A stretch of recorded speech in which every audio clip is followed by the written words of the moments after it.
इसका मतलब आप ये मानेंगे, आपकी इसी बात से ये प्रूव होता है कि जुडिशरी के ऊपर पॉलिटिशियंस का दबाव नहीं होता। नहीं, लेकिन इसमें इसमें जो ये तो ये कहा कि जो पॉलिटिशियंस ने या गवर्नमेंट ने या जो कमेटी ने जिसने डिसीजन ये लिए थे, ये प्रपोजल करी थी, उनको उन्होंने सही नहीं माना। अगर एज इट इज़ अगर उसमें गलती थी और उन्होंने और वो हिम्मत, इसका मतलब है कि कोर्ट की हिम्मत थी, कोर्ट के ऊपर किसी का प्रेशर नहीं होता, ये इस ऑर्डर से पता चला। अग्रवाल साहब, मैं आपको पुनः एक ही मुद्दे पर थोड़ा सा पूछना चाहता हूं कि एक बार न्यायपालिका ने, कोर्ट ने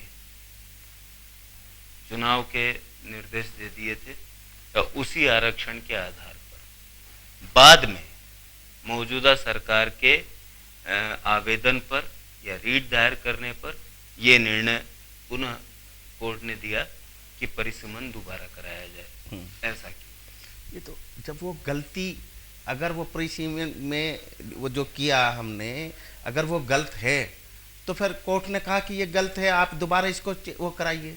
तो इसको आप ये नहीं कह सकते कि कोई राजनीतिज्ञों का या सरकार का कचहरी के ऊपर दबाव है।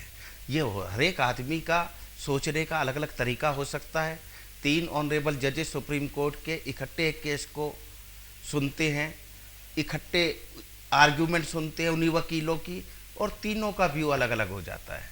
उसका मतलब ये नहीं कि उन 2 जजेज का या एक जज के ऊपर कहीं से प्रेशर था या कहीं, परंतु हर एक आदमी का नज़रिया है सोचने का, व्याख्या करने का। इसलिए परंतु जिस जज के पास कोई मैटर जाता है वो अल्टीमेटली उस जज की जो सोचना है वो माना जाता है, और उसके अगर सरकार या जो भी इसमें पेटिशनर है वो उससे सेटिस्फाइड नहीं है, वो उसके अपील में जाता है। ये मानना हिंदुस्तान में कि इंटरफेरेंस कोर्ट्स के मामलों में हो रहा है, ना सेंट्रल गवर्नमेंट कभी करती कोर्ट्स में। हिंदुस्तान की अदालतें सबसे ज़्यादा इंडिपेंडेंट हैं, चाहे हिंदुस्तान की कोर्ट्स को फाइनेंशियल इंडिपेंडेंस नहीं।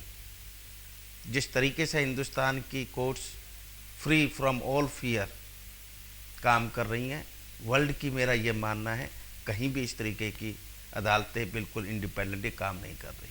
आई एम सॉरी टू से एक पर्सनल सवाल आपसे जी करूंगा कि अक्सर ये देखा जा रहा है कोर्ट में अधिवक्ताओं द्वारा जो वादी जाते हैं उनको अलग अलग तरह से भ्रमित किया जाता है।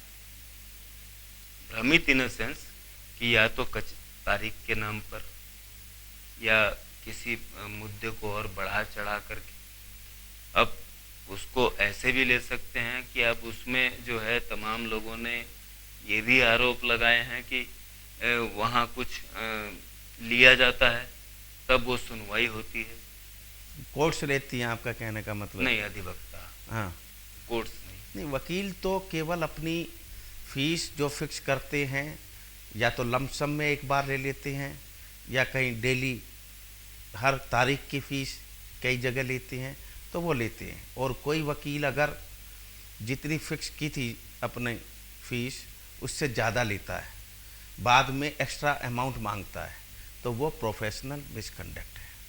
और बार काउंसिल्स अगर उनके पास शिकायत पहुंचती तो वो बार काउंसिल जो है उस वकील के खिलाफ एक्शन भी लेती हैं, उनके लाइसेंस को सस्पेंड भी करती हैं, उनको उनका लाइसेंस परमानेंटली वापस भी ले लिया जाता है।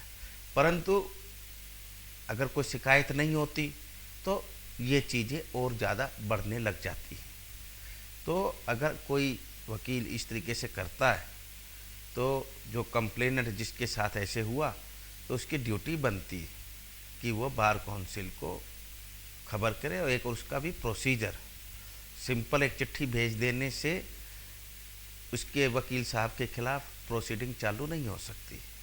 अंडर एडवोकेट्स एक्ट जो है उसमें उसकी कोर्ट फीस के नाम के उसमें पेमेंट भी बार काउंसिल में जमा करानी पड़ेगी, है बड़ी नॉमिनल, और पूरा एक वो मुकदमा चलेगा। उसमें भी वकील को भी अपना डिफेंस देने का राइट रहेगा।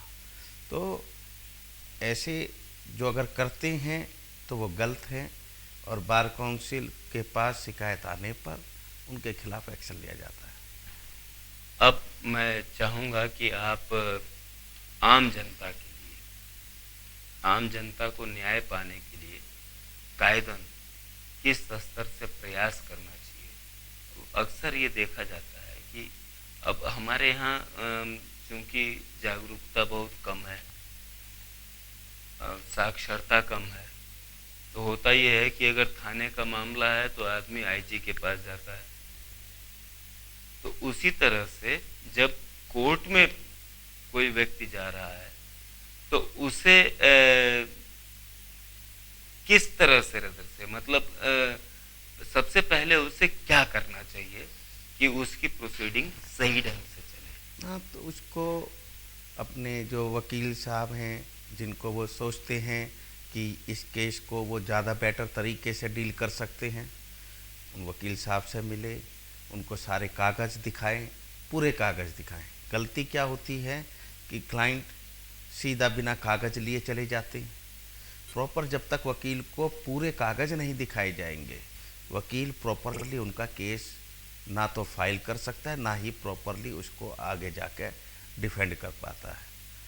तो प्रॉपर कागज़ लेकर जाएंगे और सही वकील को करेंगे जो उस नेचर के केस को डील करता रहा है। क्रिमिनल है तो क्रिमिनल में वकील को ये नहीं कि आप इनकम टैक्स के वकील के पास चले जाओ बेल हाँ। मैटर कराने के लिए, है वकील वो भी, पर उनको उस चीज़ का इतना तजर्बा नहीं, वो लेटेस्ट कानून के बारे में नहीं जानते, वो प्रोसीजर के बारे में नहीं जानते।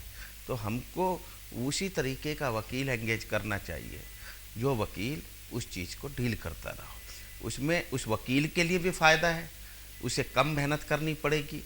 एक सिविल वकील के पास आप क्रिमिनल केस लेकर जाएंगे तो उसे तैयारी ज़्यादा करनी पड़ेगी, और वो लेटेस्ट जो लॉ है उससे भी in spite of his best efforts वो इतना उसको मीट आउट ना कर सके।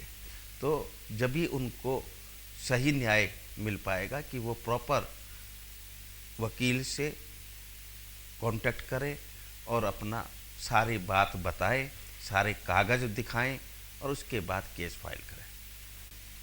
तो दर्शकों, आज हमारे बीच श्री आदिश चंद्र अग्रवाल साहब मौजूद रहे, और इनसे वार्ता के दौरान जो भी बातें हुई मुझे उम्मीद है कि आपके लिए काफ़ी सहायक साबित होंगी। और मैं उम्मीद करता हूं कि अग्रवाल साहब जब भी यहाँ बरेली आएंगे हमें वार्ता का एक अवसर जरूर देंगे। अग्रवाल साहब, बहुत बहुत धन्यवाद आपका।